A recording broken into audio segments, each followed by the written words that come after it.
স্বাগতম অভিজ্ঞতার আলোতে। সমালোচনা হবে, প্রশ্ন উঠবে, এটাই স্বাভাবিক। কিন্তু নিন্দুকের ভয় পেয়ে নতুন কিছু সৃষ্টি করা যায় না। নিন্দুকের জবাব কথায় নয়, কাজে দিতে হয়। আমি শুধু সময়ের সাথে তাল মিলিয়ে আগামীর পথে হাঁটতে চাই।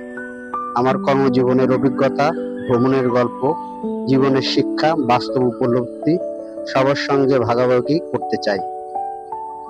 নিন্দুকের বাসি আমি সবার থেকে ভালো, যুগ জন্মের বন্ধু আমার আধার ঘরের আলো।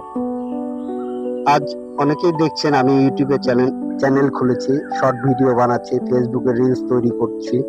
কেউ হয়তো ভাবছেন আমার পেশা তো অন্য, হঠাৎ এসব কেন?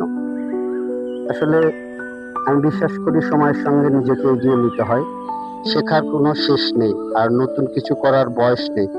আমার পেশা আমার পরিচয়ের একটি অংশ, কিন্তু আমার আগ্রহ, আমার অভিজ্ঞতা ও চিন্তা গুলো আরো অনেক মানুষের কাছে পৌঁছে দেওয়ার ইচ্ছা থেকেই এই পথ চলা। দোয়া করবেন এই পথ চলা অব্যাহত রাখতে পারি, কারণ থেমে থাকা নয়, শেখা আর এগিয়ে যাওয়াই জীবনের আসল সৌন্দর্য। সময়ের সাথে বদলাতে না পারলে পিছিয়ে পড়বেন। তাই আমি শিখছি, তৈরি করছি, আগামীর পথে এগিয়ে চলছি।